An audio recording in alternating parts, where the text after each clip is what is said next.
Hola a todos, hola a todas.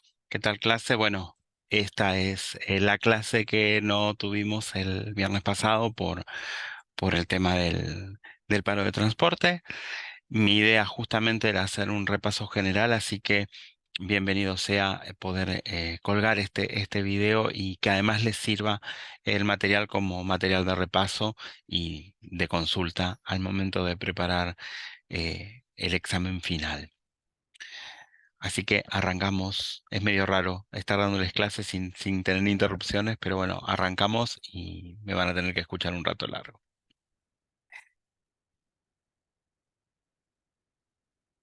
Recuerdan que comenzamos con algunas definiciones y vimos las teorías administrativas que a lo largo de la historia. Lo más importante de esta parte es recordar las definiciones, básicamente, y de las teorías de la administración vamos a tomar aquellas que nos son útiles para nuestro trabajo. Administrar. Arrancamos definiendo administrar a partir de su etimología. Sabemos que es una voz latina que se forma a partir del adverbio del prefijo ad, que indica dirección o sentido, y del vocablo ministratio, que se deriva de la palabra minister y que hace referencia a la idea de subordinación u obediencia hacia algo o hacia alguien, o sirviente. La administración, en definitiva, es la dirección hacia una orden o servicio. Recuerden que hicimos la comparación cuando decíamos le administró tal medicamento o administró la Eucaristía, cuando hablábamos de un ministro de alguna religión, en este caso la religión católica. O sea que fíjense que ministro, administrar están ahí emparentados en su etimología. Para las ciencias empresariales, administración es el acto de planificar, controlar y dirigir los diversos recursos con los que cuenta una persona, una empresa, un negocio u una organización, en definitiva, con el fin de alcanzar una serie de objetivos. Pasamos a definir lo que era una organización, porque era necesario, porque nuestra materia habla justamente de organizaciones. Una organización es un grupo social que se reúne para alcanzar objetivos comunes, superadores, que se deben lograr en un tiempo determinado. Por eso hay organizaciones que a veces se generan o se crean para un fin y una vez alcanzado ese fin, se disuelven. Hicimos la comparación, buscamos un montón de organizaciones conocidas, encontramos que había organizaciones que tenían buenos fines y organizaciones que tenían malos fines, pero eran organizaciones al fin.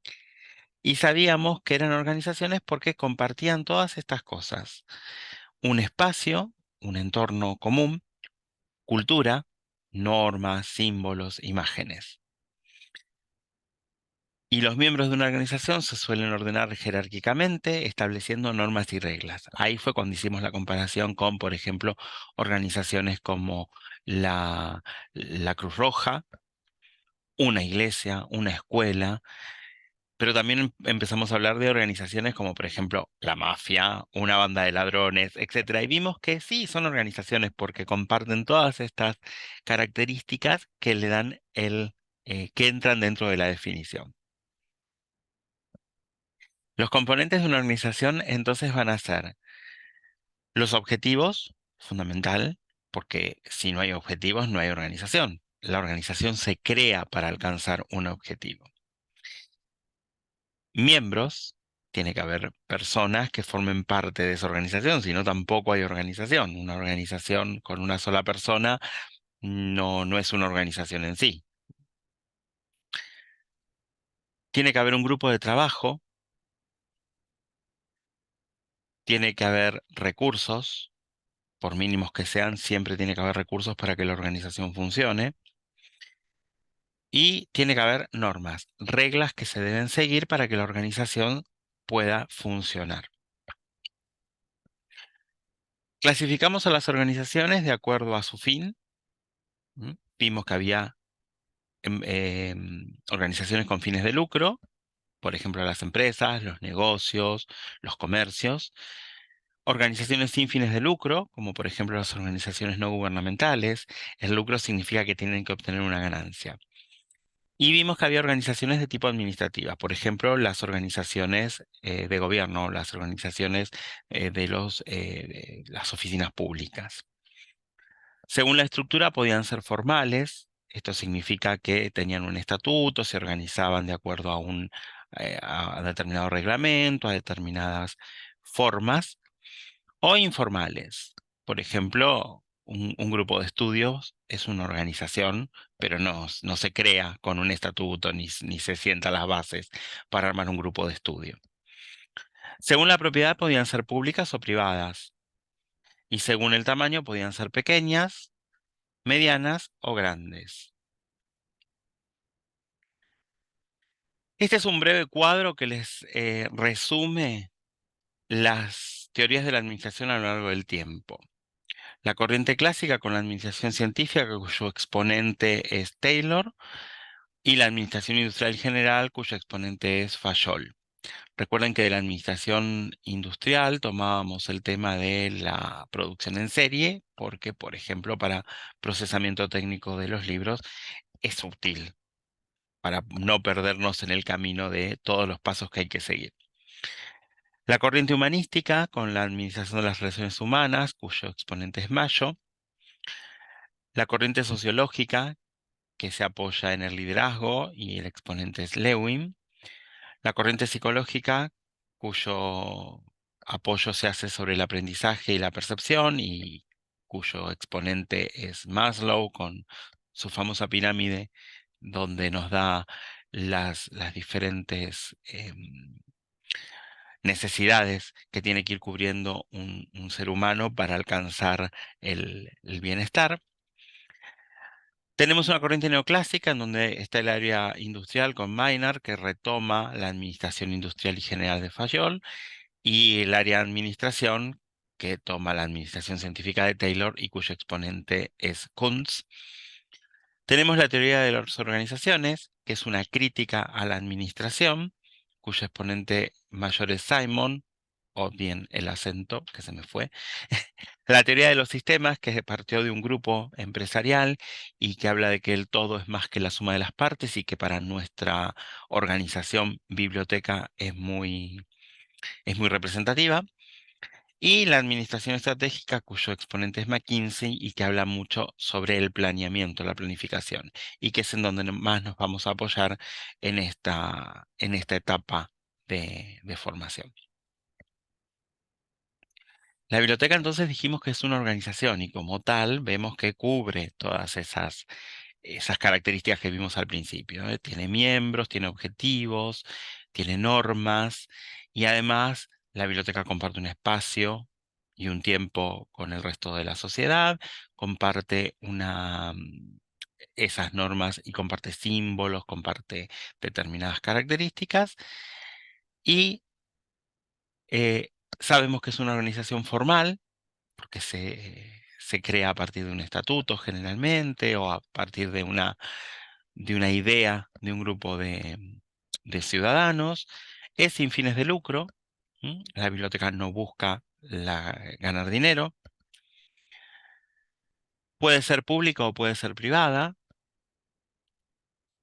Puede ser mixta también.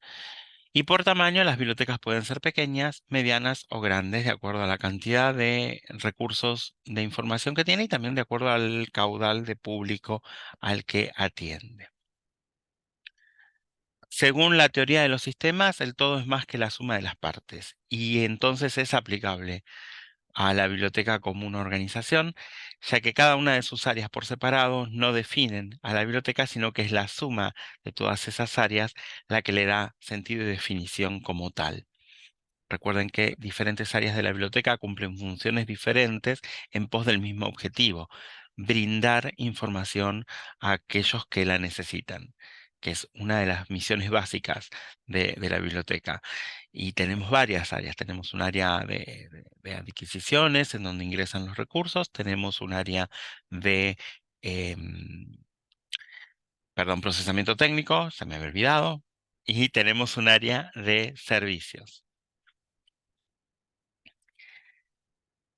La biblioteca como organización inteligente. Si recuerdan, vimos un documento que hablaba de una definición que hacía Peter Senge, que hablaba de las organizaciones inteligentes, la quinta disciplina. Y esas 5 disciplinas son las que están representadas en esta filmina. Van a ver por qué tiene que ver con la biblioteca como una organización inteligente. La podemos definir como nos explicó Peter Senge, ya que la biblioteca permite el dominio personal. Esto significa que nosotros tenemos un entorno que nos ayuda a tener una visión de lo que queremos hacer. Elabora modelos mentales. A partir del conocimiento que se genera dentro de las bibliotecas, podemos crear modelos mentales que pueden ser aplicables en otras áreas de la biblioteca, o los usuarios pueden tomar esos modelos mentales y aplicarlos en sus propios emprendimientos o en sus propias vidas o en sus estudios. Construye una visión compartida. Todos los miembros de una biblioteca, desde el staff del personal que atiende la biblioteca, como aquellas personas que son concurrentes a la biblioteca, comparten la misma visión. Y por último, estimula el aprendizaje en equipo. Nada mejor que una biblioteca como para expresar esto de estimular el aprendizaje en equipo. Y por último, elabora pensamiento sistémico. Ese pensamiento sistémico es un pensamiento de la organización. La organización tiene una idea, una, una clave hacia la que se dirige.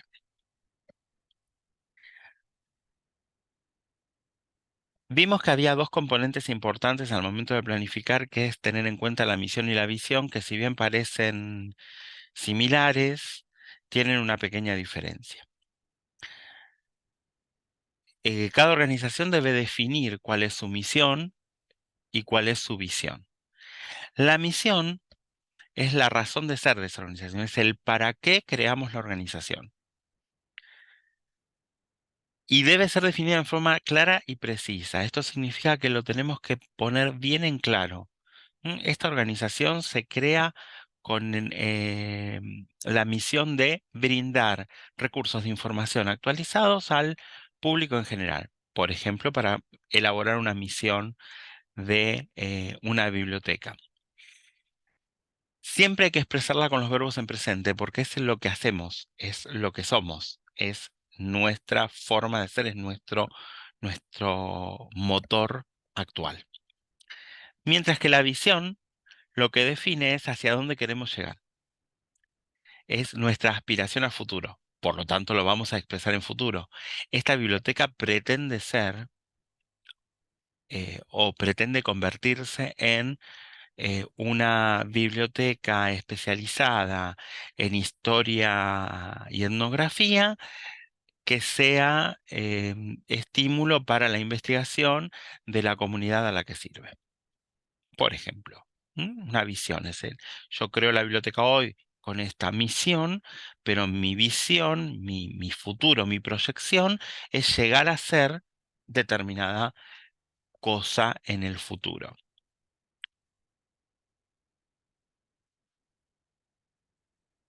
Cuando vimos los componentes de la organización, vimos que uno de los componentes son los objetivos. Los objetivos son los fines a los que se desea conseguir, que se desean conseguir dentro de la organización o el proyecto en el que estamos trabajando. Y esos fines se consiguen a través de la ejecución de determinadas acciones. Si dijimos que el objetivo de la biblioteca es, por ejemplo, tener una colección actualizada de recursos de información, para conseguir ese fin, ese objetivo, lo que vamos a tener que hacer es una serie de pasos y de acciones que me permitan alcanzar eso. Por ejemplo, adquirir libros actualizados, em, suscribir a revistas científicas eh, de tirada nacional, o suscribir a em, recursos electrónicos que se encuentran en bases de datos comerciales o en bases de datos sin fines de lucro. Estos fines los va a definir la organización de acuerdo a su misión y a su visión. Por eso es muy importante que el primer paso sea definir bien la misión de la biblioteca que estamos haciendo o la misión de la organización que estamos creando y hacia dónde queremos llegar con esa organización, porque de esa manera el objetivo va a estar planteado en forma realista, en forma apoyada justamente en la organización en la que estamos trabajando. Los objetivos para que sean bien definidos, tenemos una regla que se llama MARTE. En realidad, la regla se llama SMART porque salió de una sigla en inglés, Smart, inteligente. En nuestro caso, MARTE, porque la tradujimos y corresponde a cada uno de de estos 5 ítems. El objetivo debe ser medible. No puede ser em, así en el aire. Necesita estar anclado de manera tal que lo podamos medir. Podamos decir, bueno, se alcanzó el objetivo porque nuestro objetivo era la adquisición de 150 libros por mes y hemos alcanzado ese objetivo. Hemos adquirido entre 150 y 160 libros por mes, por ejemplo. Tiene que ser alcanzable. Esto significa que si bien está bueno soñar, tratemos de que los objetivos sean realistas, estén dentro de nuestro margen de trabajo. Pues si yo digo, quiero comprar 150 libros por mes y resulta que tengo un presupuesto que solamente me permite comprar 50, difícilmente puedo alcanzar ese objetivo que me planteé. Y primero que no vamos a alcanzar el objetivo, y eso está feo en una organización, y segundo me voy a frustrar. Y si me frustro, peor porque voy a ir más para atrás. El objetivo debe ser retador. Este está medio como se solapa con el anterior, pero debe ser retador. Tratemos de que sea alcanzable en lo máximo que podamos alcanzar, para que sea un reto. Tenemos que alcanzar esto. Tiene que ser temporal, o sea que tiene que estar acotado en un determinado plazo de tiempo. Acá dijimos la adquisición de 150 ejemplares o 150 libros o 150 recursos de información a lo largo de un mes. Estoy acotándolo en un plazo temporal y tiene que ser específico. Recursos de información es lo que vamos a adquirir. No es que voy a adquirir, además de recursos, insumos. No, no. El objetivo es específico. Voy a adquirir tantos recursos de información. Fíjense que con ese que estamos diciendo, nuestro objetivo es adquirir 150 recursos de información por mes. Estoy dando un objetivo que es medible, que es alcanzable, si el presupuesto lo permite, es retador, me impulsa a tener que adquirir esos 150. A veces puede suceder que no encuentre recursos que sean adecuados para mi colección o no encuentre recursos en ese mes porque ya los tengo, entonces no voy a adquirir los mismos otra vez. Es retador justamente por esto, porque mm, me pone en juego todo lo que tengo que hacer. Es temporal, está acotado a cada mes y es específico. Son recursos de información lo que voy a adquirir. Vimos la tipología bibliotecaria y vimos que había 2 líneas de definiciones de tipología bibliotecaria. Una, bueno, partíamos de la definición. Biblioteca es toda colección organizada de libros, publicaciones periódicas u otros documentos cualesquieras, en especial gráficos y audiovisuales. Así que empezamos a hablar más de recursos de información, así como también los servicios que brinda el personal que faciliten a los lectores y usuarios la utilización de estos documentos con fines informativos, de investigación, de educación o recreativos. Esta definición clásica y clara me permite hablar de una tipología de bibliotecas expresada por UNESCO, por un lado, en donde tenemos una gran clasificación, 10, hay 10 tipos de bibliotecas que ellos definen. Entre ellas están las bibliotecas nacionales, están las bibliotecas escolares, que son las que vamos a detenernos a estudiar nosotros, y están las bibliotecas públicas o populares. Además de hablar de bibliotecas especializadas, de bibliotecas de empresas, de bibliotecas regionales, bibliotecas universitarias o de instituciones de enseñanza superior. Según la materia que traten, las bibliotecas pueden ser generales o enciclopédicas. Esto significa que es una información relacionada con todas las ramas del conocimiento, o especializadas. Se centran en áreas concretas del conocimiento. Si bien pueden cubrir y tener documentos o recursos de otras disciplinas, la disciplina madre o principal es la que está más desarrollada. Por ejemplo, una biblioteca de bioquímica. Dentro de las especializadas, las bibliotecas escolares las podemos considerar como tales, porque las colecciones de las bibliotecas escolares son especializadas. Son colecciones específicas para una función determinada y son colecciones que están relacionadas con la materia que trata esa institución educativa. Las bibliotecas, según los tipos de documentos, pueden ser bibliotecas, pueden ser hemerotecas, filmotecas, etcétera. Esto también les va a servir como un resumen y una ayuda a memoria al momento de estudiar. Según los tipos de servicios que brindan, pueden ser bibliotecas de consulta, que pueden ser presenciales. En la actualidad podemos hablar de bibliotecas de consulta en forma virtual también.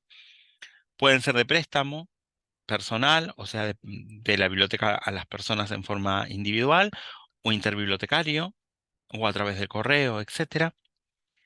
Bibliotecas de depósito, de fondos antiguos, de duplicados, etcétera. Las bibliotecas nacionales son bibliotecas de depósito legal, de acuerdo a las leyes de protección intelectual. Bibliotecas de reproducción, esto significa esas bibliotecas que se dedican a recibir documentos originales y reproducirlos en otros formatos para conservarlos. Me viene a la cabeza, por ejemplo, si vieron El nombre de la rosa. El nombre de la rosa era una biblioteca de depósito porque se guardaban, estaban todos guardados, pero además era de reproducción. Recuerdan que estaban los escribas, los monjes, haciendo los manuscritos, pasando los manuscritos y haciendo copias de los libros que tenían. Y de servicios especiales. Estos pueden ser diseminación selectiva de la información, que es cuando de caudal de recursos seleccionamos aquellos que son específicos para una materia y que le sirven a determinado público, a determinadas personas, y les mandamos esos recursos en forma periódica, por ejemplo, a un investigador. IFLA, por su parte, que es la Federación Internacional de Bibliotecas y Asociaciones Bibliotecarias y Bibliotecarios, establece otra clasificación que es más general, habla de bibliotecas generales de investigación, bibliotecas especializadas y bibliotecas al servicio público en general. Después, dentro de cada una de ellas, hace un desglose de cuáles son las que pertenecen a cada una de estas tres grandes líneas. Las bibliotecas escolares forman parte de las bibliotecas al servicio público, pero también forman parte de bibliotecas especializadas. Un poquito de paso, esto no lo creo que lo charlamos nada más, no lo vimos, es acerca de qué es IFLA, así que acá les queda en esta presentación un resumen de lo que es la Federación Internacional, así que pueden ir viendo. eh, Está la forma de acceso, ahí tienen el sitio web de IFLA, está en inglés, pero se puede traducir y tiene una parte que se puede hacer en español. Los documentos que genera IFLA los hace en todos los idiomas oficiales de IFLA, entre ellos está español, así que se pueden descargar en ese idioma sin ningún problema. Principalmente el objetivo de IFLA es promover un alto nivel de prestación y prestación de servicios de bibliotecas e información, fomentar la comprensión generalizada del valor de una buena biblioteca, este es importantísimo, y representar los intereses de los miembros en todo el mundo. Esto es la defensa profesional. Hay una serie de valores, entre ellos los valores que se desprenden de el acceso a la información y la libertad de expresión, que están consagrados en el artículo 19 de la Declaración Universal de los Derechos Humanos, artículo al que nosotros tenemos que hacer referencia muchas veces cuando tengamos que defender nuestra tarea y nuestra profesión. Tenemos ahí una serie más de valores que nos van a permitir, que nos pueden servir a nosotros también para marcar nuestra misión y marcar los valores de nuestra biblioteca.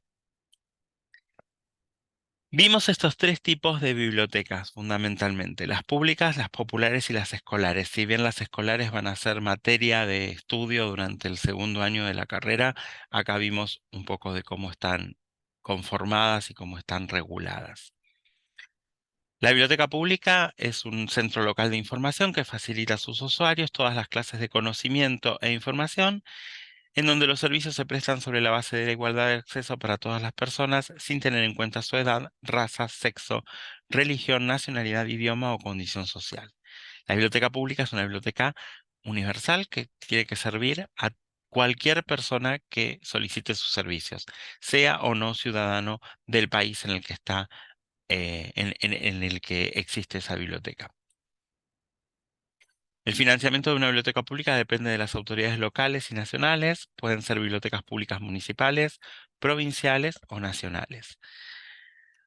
Al estar financiados por las autoridades gubernamentales, hace que todos los servicios sean gratuitos y de esa manera se consigue sostener la premisa de igualdad y equidad para los lectores usuarios.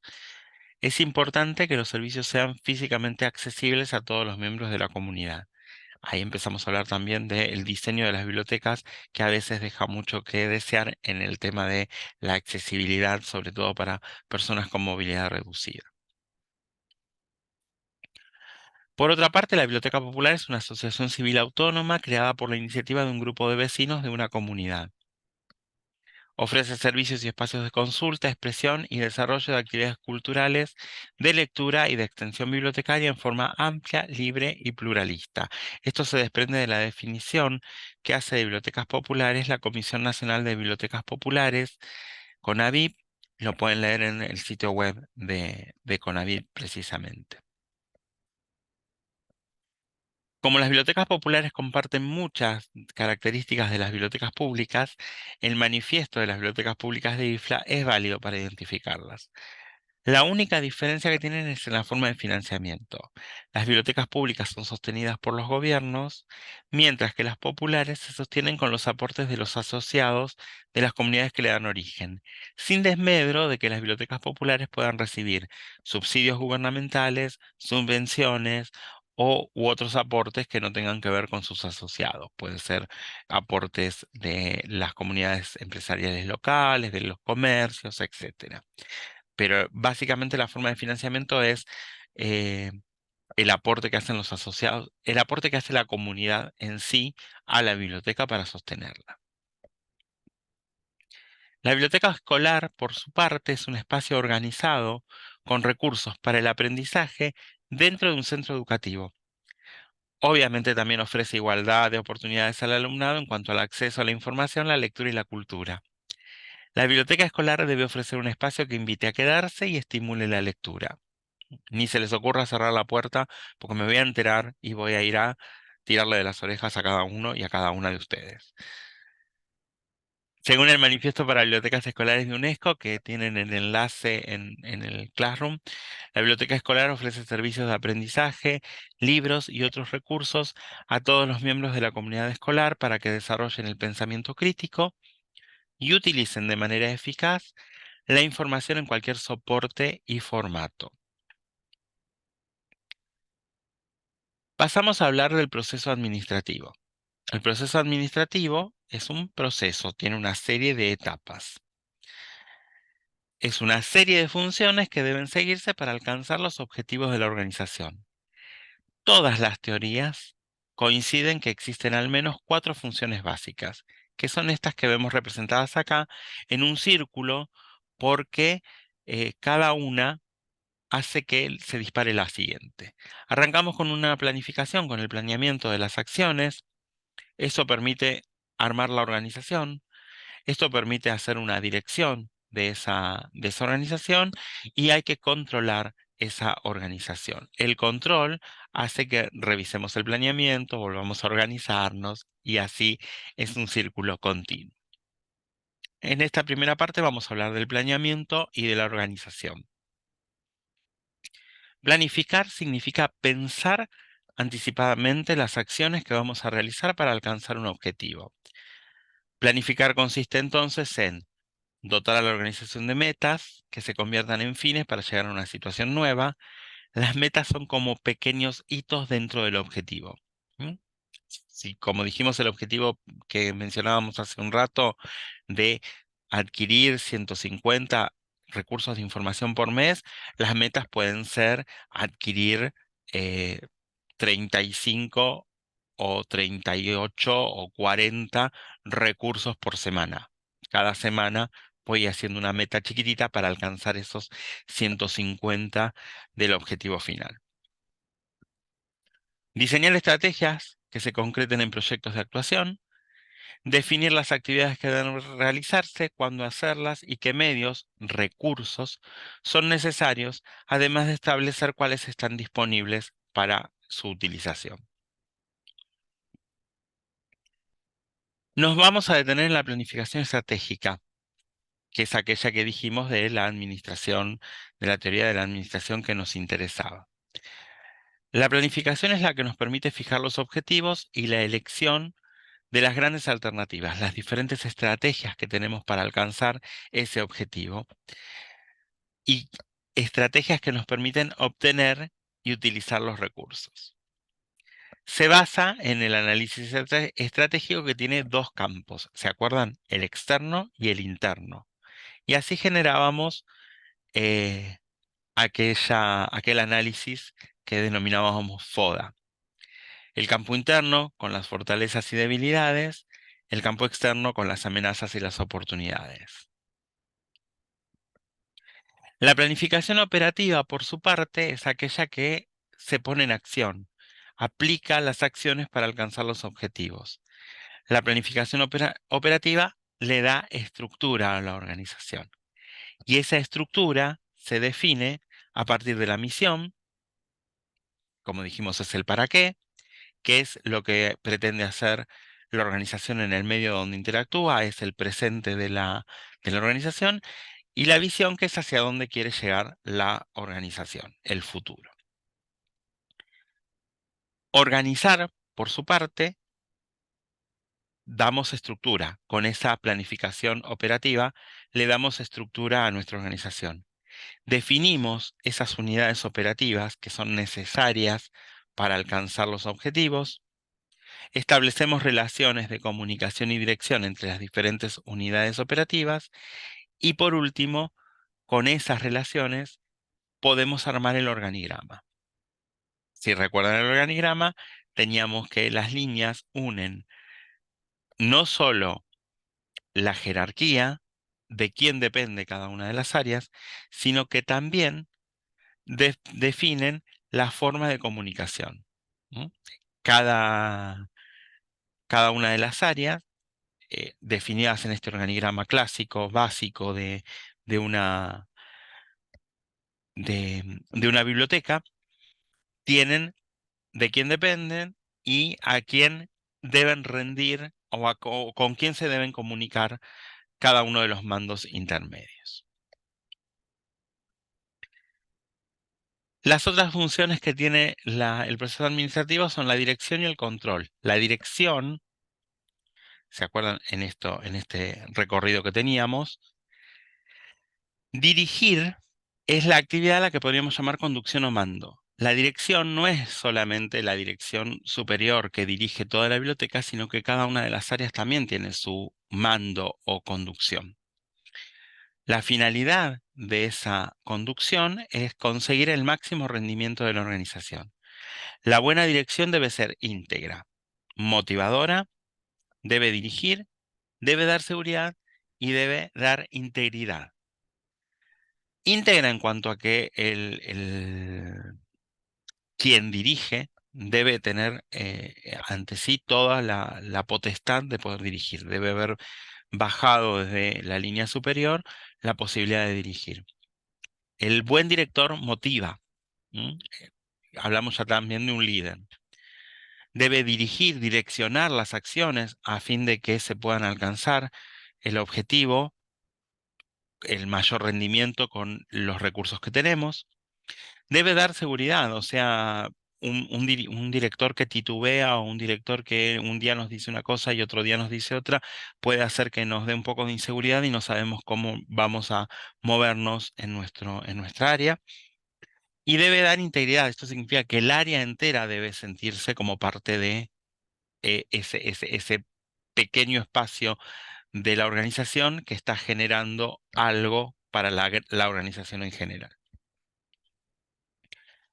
Las características de la dirección es que tiene capacidad de mando y tiene un conocimiento teórico práctico de las tareas bibliotecarias. Debe tenerlas, evidentemente. Una unidad de dirección son las secciones que pueden estar a cargo de un director de área que consensuará con la dirección general los criterios y métodos de ejecución de las tareas. Voy a rebobinar un poquitito porque así vemos el organigrama que habíamos visto al principio. Fíjense que cada una de estas áreas verdes, el área de procesos, el área de servicios, el área de conservación, puede tener un director a cargo que debe consensuar con la dirección superior las líneas de acción que va a hacer. Retomo donde estábamos. En esta parte tendría que decir si tienen preguntas, pero no van a poder hacerlas. Seguramente las vamos a hacer después. Cada director debe conocer el personal a su cargo, obvio, si no es medio difícil dirigir algo. Y debe coordinar. Esto significa indicar cómo, dónde y cuándo se ejecutará cada tarea. Y lo último que vamos a ver que dentro de este proceso es el control. Para verificar y garantizar que las tareas se realizan de acuerdo a lo dispuesto en la planificación es necesario hacer un control. El control compara la situación real, lo que está sucediendo, con la situación prevista, aquella que planificamos, y permite corregir los desvíos o rever las decisiones o planes. Rever las decisiones significa, bueno, a ver, ese objetivo que teníamos, la compra de 150 recursos mensuales y nos está costando. ¿Por qué? Y porque el presupuesto se acotó o hubo un aumento de precios muy grande por causa de la inflación. Bueno, vamos a corregir los desvíos de alguna manera. Entonces vamos a definir una nueva meta o vamos a definir dentro del objetivo eh, la compra de 150 recursos en tanto y en cuanto el índice inflacionario se mantenga estable. Supone la medición del rendimiento final al compararlo con los planes, pero el control no solamente se hace al finalizar o al alcanzar el objetivo. Los controles se pueden hacer en forma, perdón, anticipada. Esto se relaciona con la previsión dentro de la planificación.